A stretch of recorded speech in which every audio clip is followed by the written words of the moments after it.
நான் வந்து மண்ணின் மகனா அன்பா என் மக்கள்கிட்ட சொல்றது, நாம இன்னும் கொல்லப்படலையே அப்படிங்கிற அளவில் நீங்க மன நிறைவு அடைஞ்சிக்கிற வேண்டியதுதான்.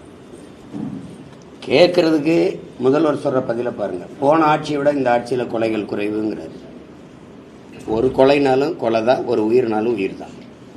இங்க எப்படி கட்டமைக்கப்படுதுன்னு பார்த்தீங்கன்னா, வளங்களை கொள்ளையடிக்கிறவன் முறைகேடா மலைகளை நொறுக்கி கற்கள்ங்கிற பேர்ல, குவாரிங்கிற பேர்ல மணலை அள்ளி விற்கிறவனை தடுக்க போறான்னு ஜவஹர் அலி கொலைக்கு நீங்க கடுமையா நடவடிக்கை எடுத்திருந்தா ஜாகிர் ஹுசேன் செத்துருக்க மாட்டார். 6 மாசமா அவர் வலைவழியில பேசிட்டே இருக்காரு. நேரடியா முதல்வருக்கே பேசுறாரு.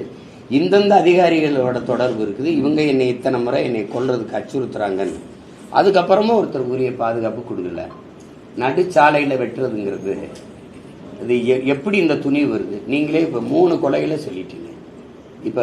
இப்ப பாருங்க, இந்த ஒரு 4-5 நாளைக்குள்ள எத்தனை கொலைகள் அப்படின்னா, இப்ப நான் வீட்டுக்கு பத்திரமா போவேனா, நீங்க வீட்டுக்கு போவாங்களா, என் தங்கச்சி எங்க அண்ணன்லாம் வீட்டுக்கு போவாங்களாங்கிற ஒரு உறுதித்தன்மை இல்லாத ஒரு பாதுகாப்பற்ற ஒரு மாநிலமா, ஒரு நாடா இந்த நாடு உருவாயிருச்சு. இவ்வளவு துணிச்சலா நீங்க வந்து அவங்க கொலை செய்யணும்.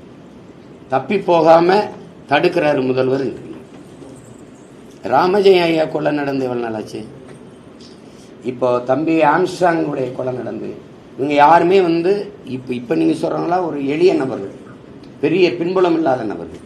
பின்புலம் இருக்கிற நபர்கள், சமூக செல்வாக்கு இருக்கிற நபர்களுக்கே இந்த நிலை. வீட்டு வாசல்ல வெட்டுறாங்க ஆம்ஸ்ட்ராங்க, ஒரு பெரிய அமைச்சருடைய தம்பியை கொல்றாங்க. யார் கொன்னது, யாரு, என்ன நோக்கத்துக்காக கொல்லப்பட்டாங்க, இதனால இந்த குற்றவாளிகள் தண்டிக்கப்பட்டாங்க இப்படின்னு வெளியில செய்தி வந்தாதான் குற்ற எண்ணிக்கை குறையும், குற்றவாளி அச்சப்படுவான். போறாங்க 90 நாள்ல வெளியில வராங்க. சாட்சி சொல்ல பயப்படுறதுனால, உரிய சாட்சிகளோடு நிரூபிக்க தவறிவிட்டதால அது குற்றம் சாட்டப்பட்ட நபருக்கு சாதகமா எடுத்து விடுதலை செய்யறோம்னு சொல்லிடுது நீதி. தானே நடக்குது. ஒரு கொலையாரன்னு ஒரு இவ்வளவு கொலையாளியை பார்த்து எவன் துணிஞ்சு வந்து சொல்லுவான்? அப்படிப்பட்ட சட்ட பாதுகாப்பு இந்த நாட்டில் இல்லாதனால யார் வந்து சொல்லுவா? ஒரு மனைவி குழந்தைக்கு முன்னாடியே வண்டிகளை வச்சு கணவனை நடுச்சாலையில கொல்ற அளவுக்கு கோரமான ஒரு மாநிலம். நான் முன்னாடிலாம் இது பீகார்ல தான் இப்படி நடக்கும்னு நான் கேள்விப்பட்டேன். ஆனா இப்ப கண்ணு முன்னாடி நம்ம மாநிலமும் இந்த அளவுக்கு ஆயிடுச்சு. இப்போ யாருக்கும் இல்லை, பள்ளிக்கூடத்துக்கு பிள்ளைகளை நம்பிக்கையோடு அனுப்ப முடியாது, கல்லூரிக்கு அனுப்ப முடியாது, தொடர் வண்டியில் அனுப்ப முடியாது, பேருந்தில் போக முடியாது. நடந்து போனா கொள்றான்னா, வாகனத்துல போனாலும் மறிச்சு கொள்றாங்க. போலீஸை தீ வச்சு கொளுத்துனாங்களா இல்லையா? அவர் பேர் என்ன, இந்த காலர்கள் நம்ம போலீஸை தீ வச்சுக்கு கரிய உடலோடு எடுக்கிறாங்க. பல்லடத்துல வீட்டுக்குள்ள 2 பேரை வெட்டி கொண்டாங்கல்ல, அது யாரு அந்த குற்றவாளி?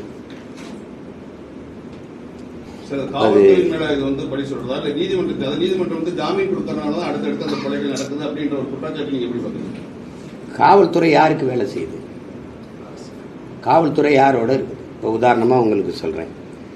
இப்ப நாங்க போராடுறோம், எங்களுக்கு பொழுது போகாம போராடுறோமா? இல்லை, மக்களுக்காக. காவல்துறையில் பணி செய்கிற அந்த அதிகாரிகளுடைய பிள்ளைகளுக்கும் சேர்த்து தான் நாங்கள் உரிமைக்கு போகிறோம்.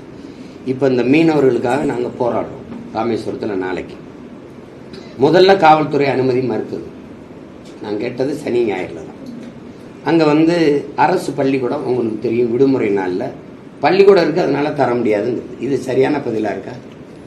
இல்லை. நீதிமன்றத்துக்கு போகிறோம்.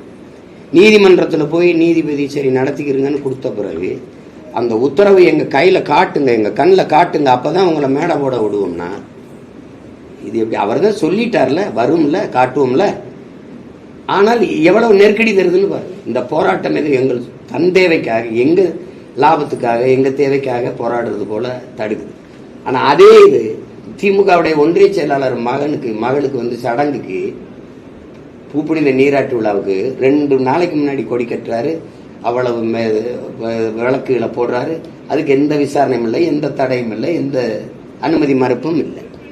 அப்ப யாருக்கு? ஒரு கட்சியை காப்பாற்ற கடற்கரை சாலையில திமுக கொடியை கட்டிக்கிட்டு வர்ற ஒரு வாகனம் முன்னாடி போன பெண்களை மறிச்சு தொந்தரவு செய்யுது.